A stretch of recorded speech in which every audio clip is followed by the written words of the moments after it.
American শ্বশুর শাশুড়ির জন্য আজকে বানাবো আমের আচার। সেই জন্য আম্মুকে বলেছিলাম গাছ থেকে ফজলি আম পেড়ে নিয়ে আসতে। আমগুলোকে ধুয়ে ভালো করে কেটে নিয়েছি। তারপর সেটার জন্য মশলা রেডি করেছি। মশলাতে দিচ্ছি আদা, রসুন, জিরা আর সাথে একটু গরম মশলা।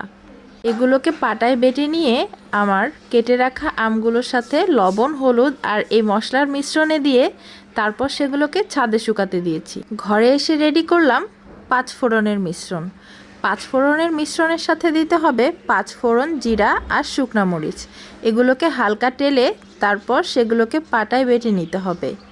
পাটায় এটা আপনারা চাইলে একেবারে মসৃণও করে নিতে পারেন অথবা আধা ভাঙাও করে নিতে পারেন।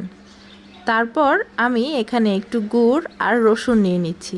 রসুনগুলোকেও আমি হালকা একটু থেতো করে নিব। শাশুড়ির জন্য আচার বানাচ্ছি, তাই খুঁজে খুঁজে শাশুড়ির একটি কড়াই বের করে নিলাম। এরপর আমাদের অনেকগুলো সরিষার তেল লাগবে। কড়াইটা চুলাতে দিয়ে সরিষার তেলটাকে গরম হতে দিব। গরম হয়ে যাওয়া সরিষার তেলের মধ্যে ছেড়ে দিব সেই রসুনগুলোকে। রসুনগুলো ভাজা ভাজা হয়ে আসলে সেই বেটে রাখা আমার গরম মশলা, জিরা, আদা, রসুন, সরিষার মিশ্রণটিকে এবার তেলের মধ্যে দিয়ে দিব। তারপর এটাকে ভালো করে কষিয়ে নিয়ে এবারে আমগুলোকে ছেড়ে দিব সেই তেলের মধ্যে।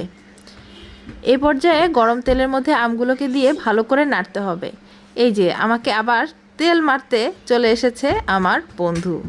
আমার বন্ধুর সব কিছুতে তেল দিতে তার খুব ভালো লাগে। সে আসলে 1 নম্বরে একটা তেলবাজ পাবলিক। দেখেন কি পরিমাণে তেল সে আমার এই আচারের মধ্যে দিচ্ছে।